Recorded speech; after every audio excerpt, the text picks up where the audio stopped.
Olá, sou Cristine Petter e estamos aqui para uma imersão em um tema que é muito importante para todas nós: o direito ao voto, ao sufrágio e a evolução da participação feminina na política.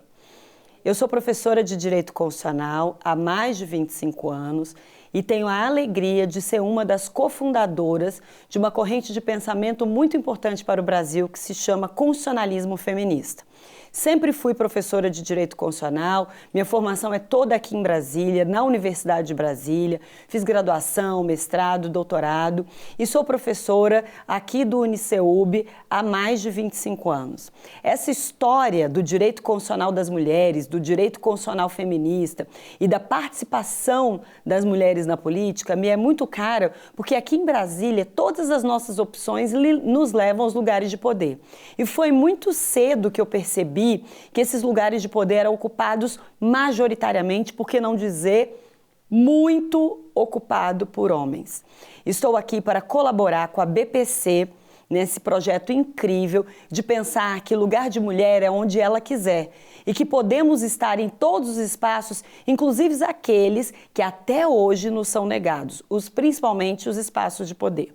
Então, nesse encontro de hoje, eu pretendo conversar com vocês sobre muitas coisas, mas a principal delas é: as mulheres devem e podem querer os lugares mais altos da nossa República. As mulheres podem e devem, e porque já lutamos muito por isso, ocupar os espaços da política. Muito embora esse espaço ainda seja um espaço muito cruel para as mulheres, com muita violência política, com muita violência sutil de gênero, com muita violência explícita e muitas vezes até física de gênero, nós precisamos não temer esses espaços e nos organizar, planejarmos e estarmos atentas aos sinais quando nós somos convidadas a estar nesses espaços de poder.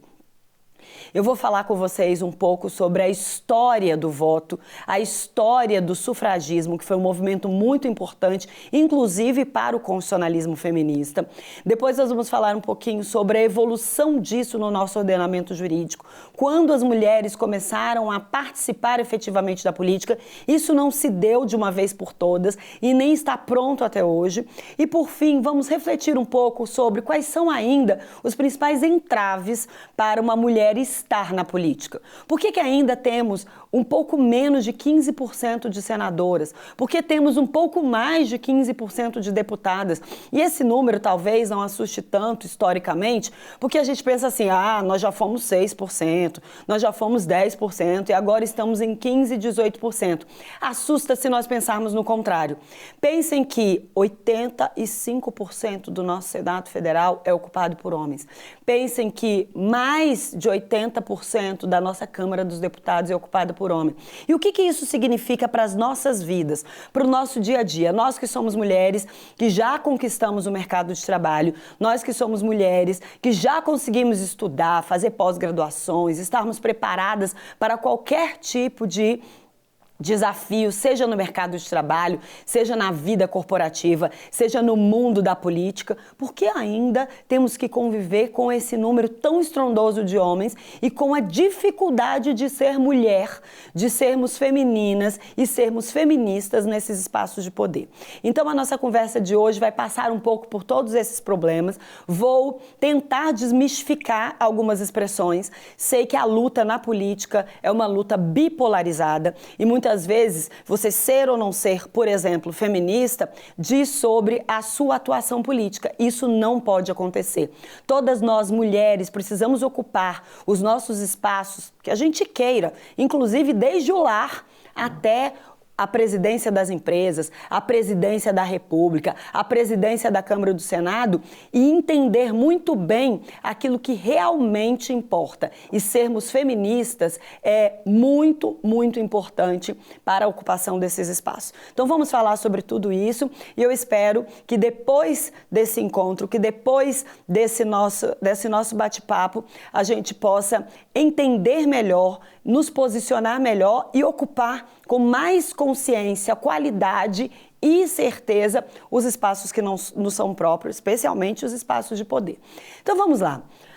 O direito dos homens também não é algo que se conquistou de uma vez só. Então, o meu marco zero sempre são as revoluções liberais do final do século XVIII, quando o constitucionalismo, um movimento muito importante para os nossos dias atuais, um movimento que já tem mais de 250 anos, faz o rompimento com os estados absolutistas, com os estados autocráticos, em que a concentração de poder era nas mãos de uma única família, nas mãos de um único ser humano, geralmente homem, e que colocava-se à disposição de dizer o direito de todo o resto, tanto das suas próprias famílias, quanto das outras famílias da sociedade, quanto das outras pessoas que ele nem conhecia.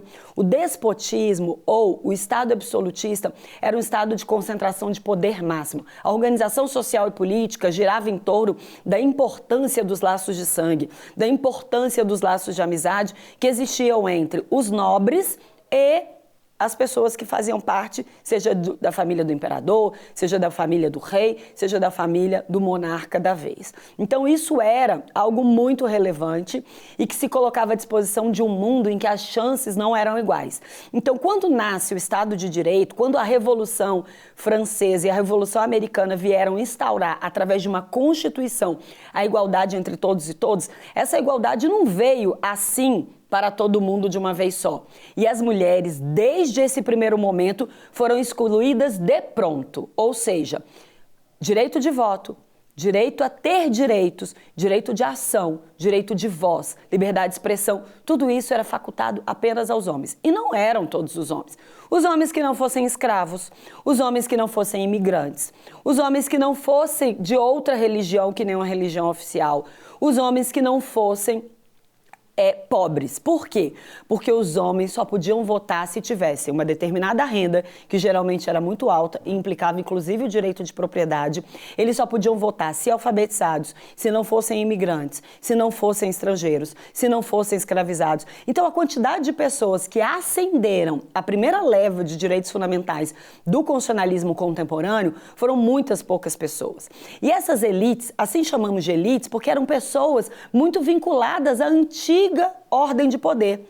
Eram elites apadrinhadas, eram elites que tinham amizades próximas, eram elites da nobreza que ascenderam aos espaços de poder, que ascenderam a esse espaço de dizer o que seria o direito, de dizer quem seriam os beneficiários de direito e de dizer quais seriam, naquela época não se chamava desse nome, mas quais seriam as políticas públicas, aquilo que guia o nosso dia a dia, aquilo que guia as nossas vidas, que ascenderiam naquele momento. Então, era um momento de muita exclusão, era um momento que as pessoas nem se importavam com a política, né? Eram tão poucas pessoas que participavam da política, eram pessoas tão específicas e tão conhecidas que ocupavam a política, que aquilo não era considerado um direito de todos. E quando isso começou a mudar? Começou a mudar principalmente com o movimento de mulheres, porque mulheres sempre foram minorizadas nos seus direitos, minorizadas nas suas possibilidades de participação, de voz, de liberdade de expressão, de liberdade de mercado de trabalho, de liberdade de estudar, mas elas sempre foram maioria na sociedade. E elas eram muito organizadas. Por quê? Porque as mulheres precisavam dar conta dessa sociedade. As mulheres sempre estiveram na base da produção dessa sociedade. As mulheres sempre estiveram na base da manutenção das famílias, na manutenção dos empregos, na manutenção da própria produção industrial, que era muito incipiente naquele momento, mas que já tinham na participação feminina de bastidores, na participação feminina muitas vezes colonizada, escravizada, uma força de trabalho produtiva e importante, muito relevante. Mas elas não tinham salários, elas não tinham direitos decorrentes daquelas relações e trabalhavam sempre associadas ao ser humano masculino, sempre associadas a um marido, a um irmão, a um pai, sem poder ter dinheiro próprio, sem poder ter salário, sem poder receber herança, sem poder, enfim, ter todos os direitos que os homens já tinham conquistados a partir do movimento constitucionalista. Então essas mulheres começaram a se revoltar com essa situação tão injusta, começaram a se organizar diante dessa relação tão desproporcional com os irmãos, com os maridos, com os pais, enfim, com todos os homens daquela sociedade. E depois de muita luta, de muito movimento social, de muita reunião, de muita falação, elas começaram a falar que precisavam ocupar os espaços oficiais. Isso demorou nada mais, nada menos do que um século. A presença das mulheres no catálogo de titulares de direitos fundamentais, a presença das mulheres como eleitoras, a presença das mulheres como elegíveis, a presença das mulheres em parlamentos, mercado de trabalho, presidência das empresas, só se deu um século depois do reconhecimento dessas mesmas posições para homens ricos, para homens da nobreza, para homens de casta branca, né, que não fossem escravizados, que não fossem estrangeiros. Então, tudo isso se deu de uma forma muito lenta, mas muito coordenada. Quando as mulheres chegaram ao ponto de dizer-se participantes de um movimento chamado sufragista, que foi violentamente, cruelmente e de forma muito incisiva combatido na sociedade, esse movimento sufragista já estava pronto, já estava maduro. O que isso quer dizer? Que os movimentos de mulheres geralmente já nascem com força para tomar os espaços, para ocupar os cargos. As mulheres, elas não lançam um movimento antes de estarem preparadas intelectualmente. Elas não lançam um movimento antes de estarem preparadas socialmente. Elas não lançam um movimento antes de estarem preparadas economicamente. E é por isso que o movimento sufragista foi uma onda, parecia que tinha pegado fogo a ideia de que mulheres podiam votar. Os homens ainda ficavam assustados. Algumas mulheres que não conheciam o movimento achavam aquilo um absurdo. E muitas mulheres foram contra as primeiras sufragistas. E o movimento era para todas. Todas as conquistas que as mulheres tiveram ao longo desses últimos 2 séculos e meio nunca foram apenas para um grupo pequeno de mulheres. Nunca foram apenas só para as mulheres brancas, só para as mulheres ricas, só para as mulheres não imigrantes. O movimento de mulheres sempre teve essa característica de se colocar muito no coletivo, de olhar com muita empatia a situação de todas e todos. Falamos sempre, e sempre que eu converso com uma mulher verdadeiramente feminista, verdadeiramente sufragista, aquela que acredita na igualdade entre homens e mulheres como um princípio, elas falam, para nós tem sido muito difícil, mas estamos aqui em nome de todas. Não podemos recuar nem 1 milímetro. Trabalhamos pelas mulheres, sofremos juntas pelas mulheres e não vamos recuar enquanto todas nós não estivermos em condições do próprio sustento, da dignidade do que elas queiram ser, de como elas queiram se apresentar. Isso torna o movimento muito pesado, isso torna um movimento muito eloquente, isso torna um movimento muito diferenciado de todos os outros movimentos de que a gente participou ao longo da evolução das civilizações, ao longo da evolução das sociedades nos últimos 500 anos. Primeira notícia que eu tive de uma mulher muito forte que nos deixa uma herança feminina no direito das mulheres, no movimento sufragista e tudo isso, data do século XV. O nome dela é Cristine, inclusive um nome igual ao meu, Cristine de Pizan.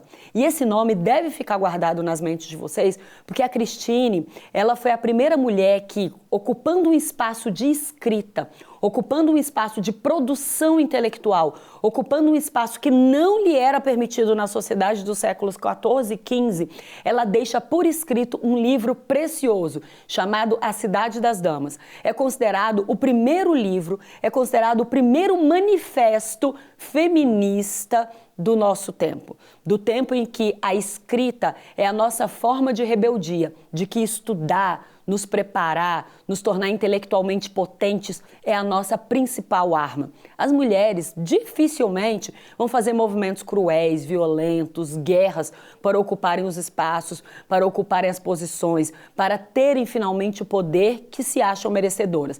Elas têm um outro instrumento que é bem diferente das guerras, que é bem diferente das matanças, que é bem diferente das violências a que os homens que queriam ocupar esses espaços sempre se valeram. Então, esse movimento intelectual chamado feminismo, esse movimento social chamado feminismo, ele é um movimento que está muito atrelado a essas ideias da Cristine de Pizan. E o que é isso?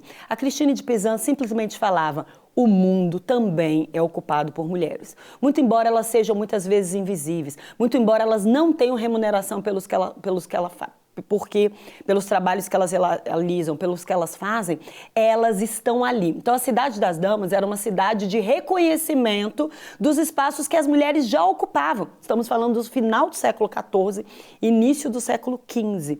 Então, dentro dessa proporção, dentro dessa familiaridade, dessa história, né, de que as mulheres no século XIV, XV e XVI, elas não tinham espaço na sociedade, elas apenas eram invisibilizadas, elas existiam. E a Cidade das Damas tem essa característica de trazer esse lugar feminino para a luz, para a visibilidade, para dizer, olha, realmente elas ficam dentro das casas, realmente elas ficam dentro das empresas, realmente elas estão ajudando seus maridos nos pequenos negócios. Porém, elas são importantíssimas para fazer a sociedade acontecer, porque a sociedade é uma sociedade de famílias que precisam de cuidados. Até hoje, não temos remuneração digna para o trabalho com cuidados, né? Em geral, é uma subremuneração, em geral, é uma remuneração considerada de menor ou baixo potencial intelectual, em geral, é considerado um trabalho de submundo, de periferias, mas não é assim. Sem os cuidados, sejam para os idosos, sejam para as crianças, sejam para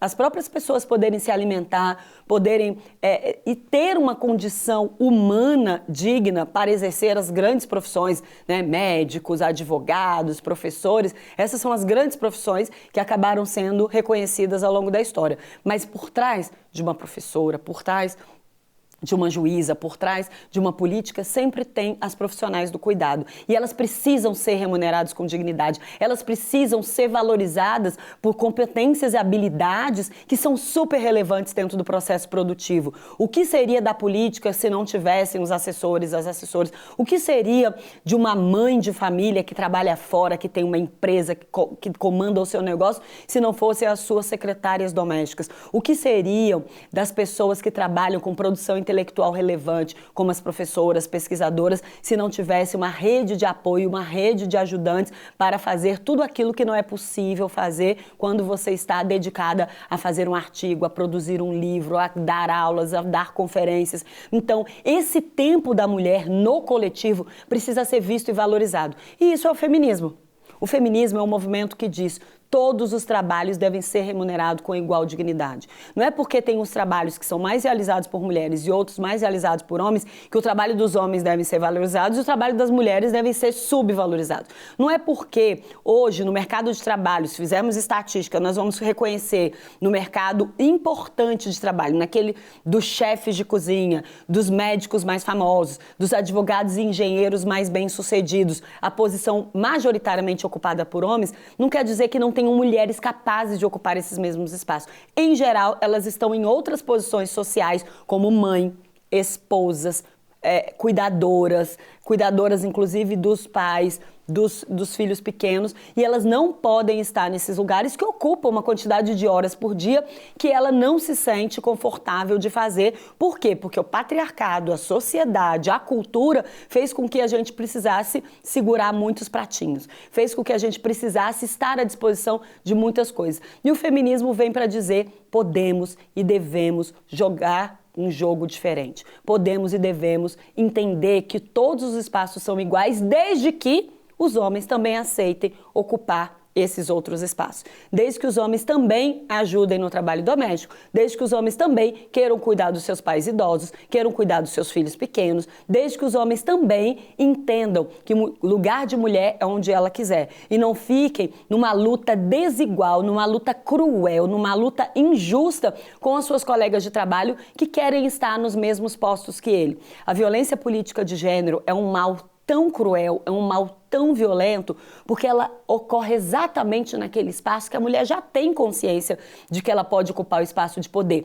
Mas eles, em geral, usam armas que sabem que não vão ser contraditadas, não vão ser usadas na mesma proporção, né? Que é atacar o físico, atacar o emocional, atacar o psicológico, ir atrás da família, ir atrás dos filhos. Uma mulher jamais, com consciência, plenitude, vai atacar a família de um homem, vai atacar o corpo de um homem, vai atacar as vulnerabilidades psíquicas de um homem para ocupar o lugar dele. Então, essa desigualdade no trato da violência tem sido um fator de muita atenção por nós da academia para diagnosticar esse quadro e para encontrar políticas públicas eficazes para combater essa desigualdade tão injusta. Ou seja, nós não queremos participar do jogo do poder como ele está posto. Nós queremos fazer diferente. E o feminismo propõe isso, né? Uma linguagem não violenta, uma linguagem assertiva, intelectualmente profunda, economicamente produtiva, academicamente sustentável, né? Ou seja, nós não vamos estudar menos, nós não temos menos mérito, nós não teremos menos horas de experiência para querer ocupar o lugar que nós queremos, mas nós não vamos usar a mesma linguagem cruel, violenta, de uma ética muito duvidosa, como hoje é a ética da política, para nos equiparar aos homens. As mulheres que caminham por essa senda, as mulheres que falam assim, se eles fazem eu vou fazer também, tem um caminho muito duro pela frente, porque a política também não está saudável para os homens. Entre eles também não há uma luta que leva ao benefício do interesse público, ao benefício de todos.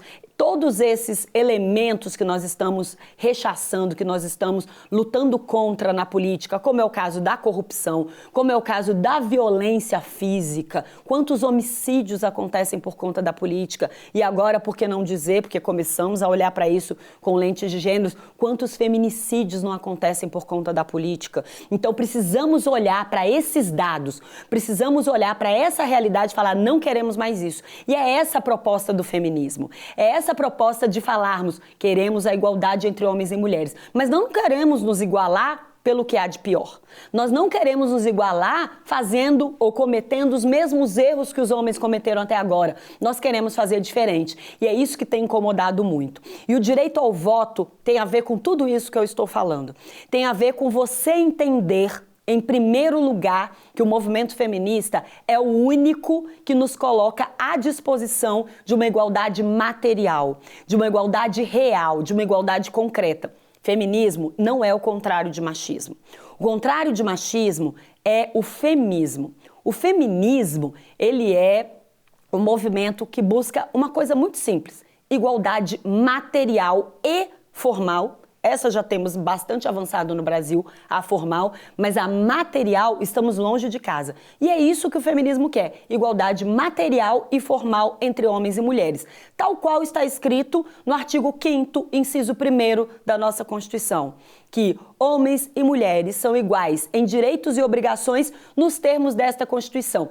Este é o princípio feminista. É por isso que aqui no Brasil foi tão fácil de defender a ideia de um constitucionalismo feminista. O Constituinte de 88, que só tinha 5% de mulheres, eram 579 deputados constituintes e apenas 26 mulheres, 25 atuando e uma que foi fazer parte do ministério. Então o número de mulheres era pequeníssimo, mas esse número de mulheres era tão gigante, tão organizado, tão estabelecido e pronto em rede que conseguiu aprovar uma Constituição feminista. O artigo 5º primeiro não está lá por um acaso. Foi objeto de luta, de negociação estratégica e inteligente, de política bem feita, de organização suprapartidária. As mulheres constituintes não se perderam com lutas menores sobre a cor vermelha, a cor azul, se era de um determinado espectro da política vinculado ao país A ou país B, se gostava de maçã ou de goiaba. Não, elas se uniram num movimento potente, que vale a pena ser conhecido, que vale a pena ser estudado, porque o lobby do batom, como ficou conhecido esse movimento, foi um movimento feminista crucial, decisivo, e que fez com que a nossa geração, a minha geração de meia idade, a geração de vocês que estão me escutando, que pode ter mais ou menos de 50 anos, mas são beneficiárias diretas de uma Constituição feminista. Por quê? Porque no artigo 5º, inciso 1º, o direito fundamental principal dessa Constituição é: homens e mulheres são iguais em direitos e obrigações. Então, o machismo é superioridade dos homens. O feminismo é superioridade das mulheres. Não queremos aqui dizer que homens são superiores a mulheres, nem que mulheres são superiores aos homens. Queremos dizer o quê?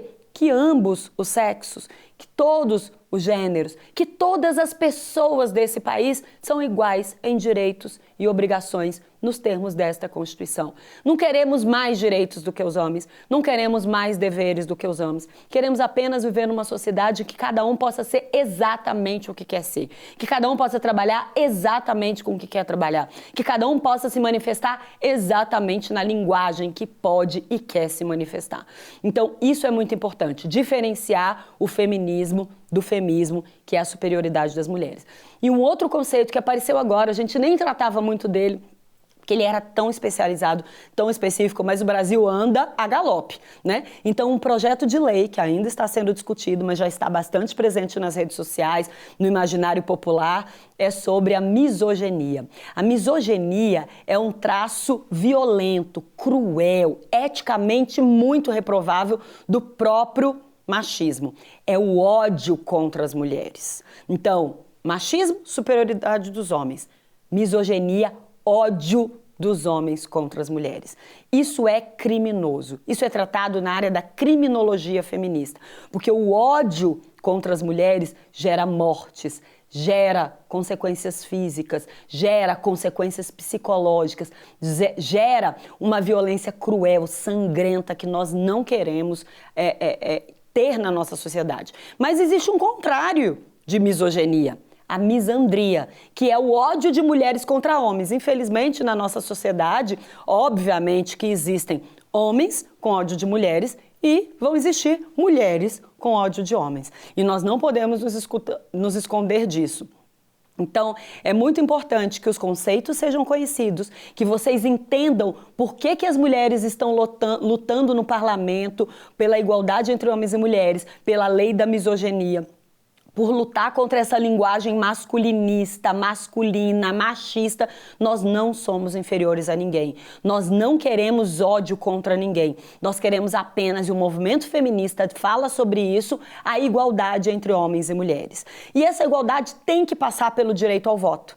Tem que passar pelo direito de ser eleita. Existem muitas barreiras. Acho que esse curso da BPW, ele é muito relevante por trazer à tona essa questão. Não existe ocupação igual entre homens e mulheres na sociedade se isso não estiver na política. É lá na política que a gente tem a chance de pensar coletivamente para todas e todos as melhores políticas públicas. Políticas públicas de assuntos que muitas vezes ficavam na conta das mulheres.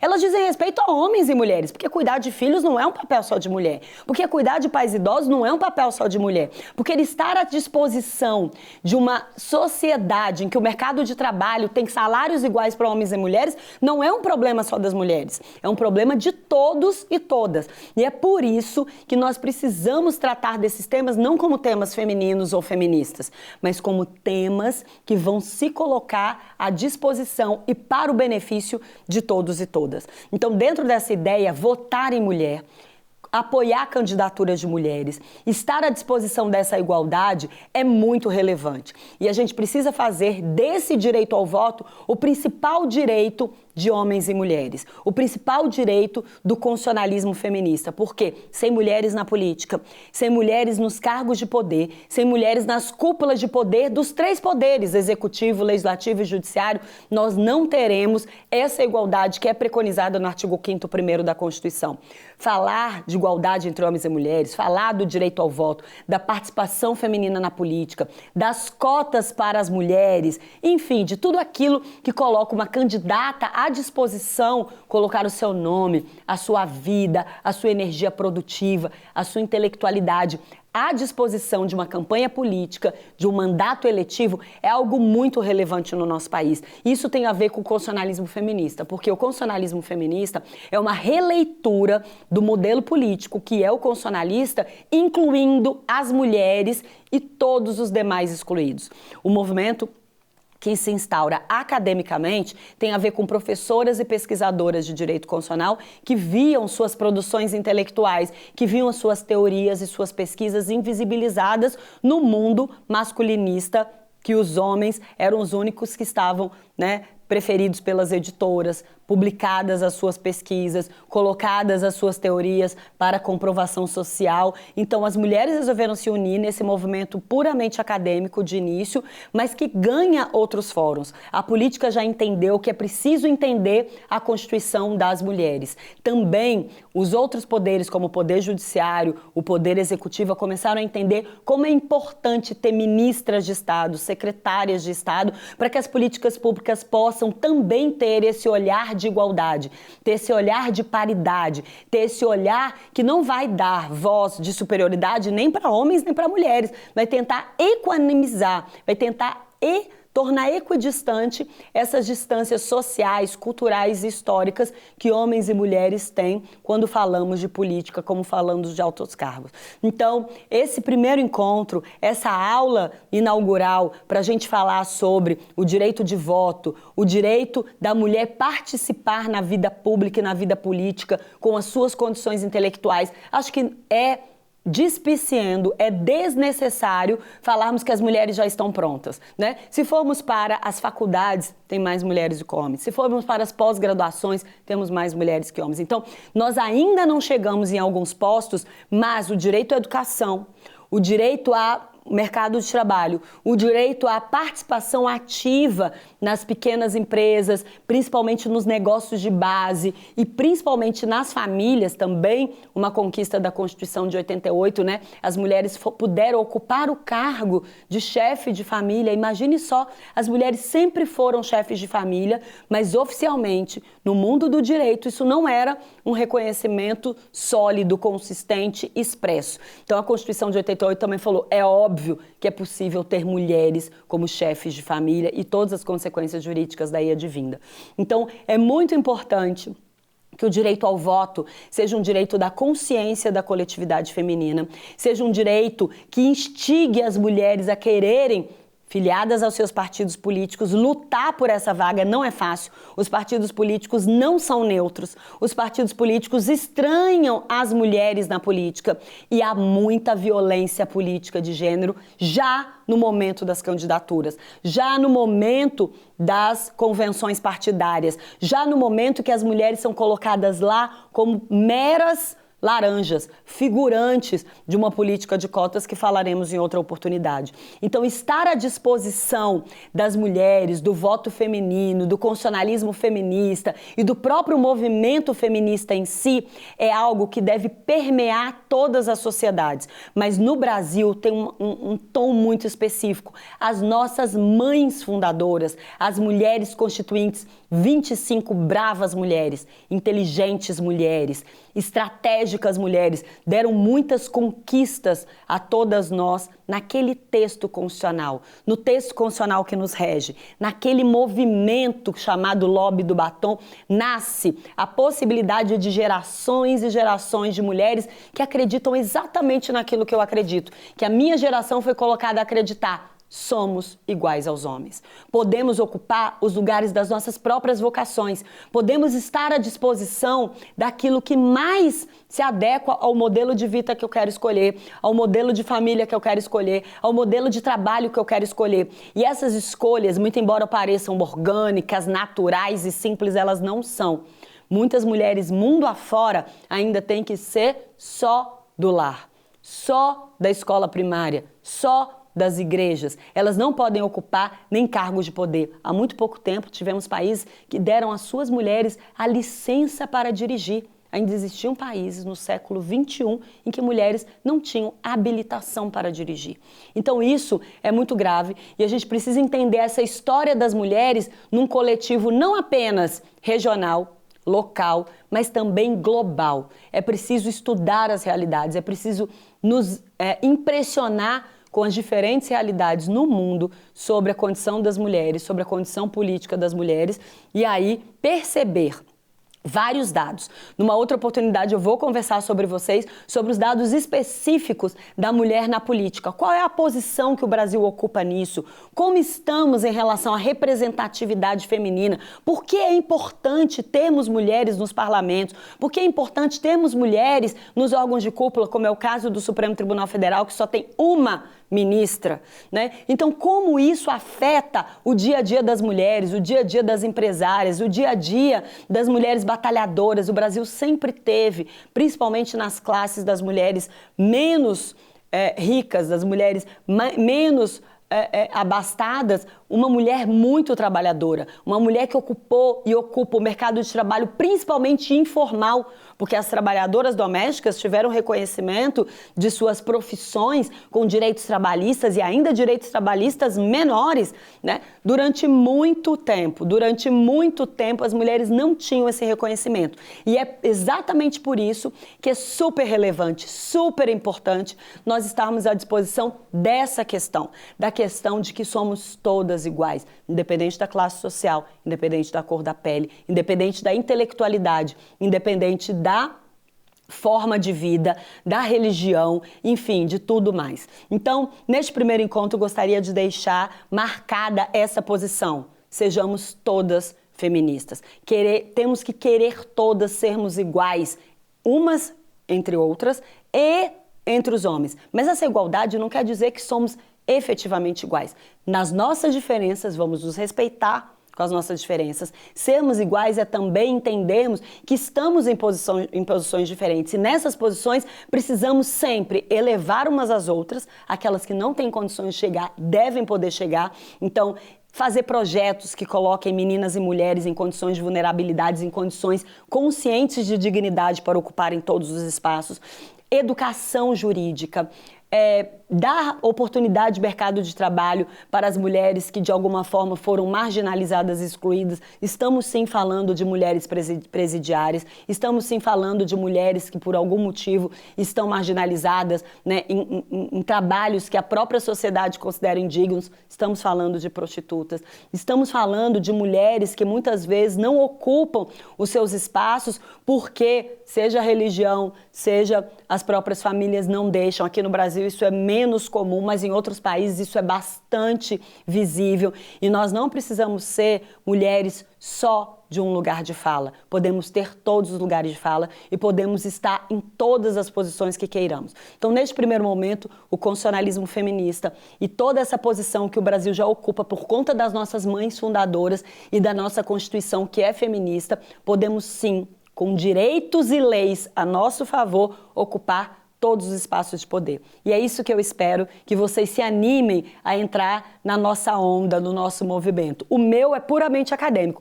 mas o seu pode ser exatamente o que você quiser. Conto com todas e todos nessa empreitada.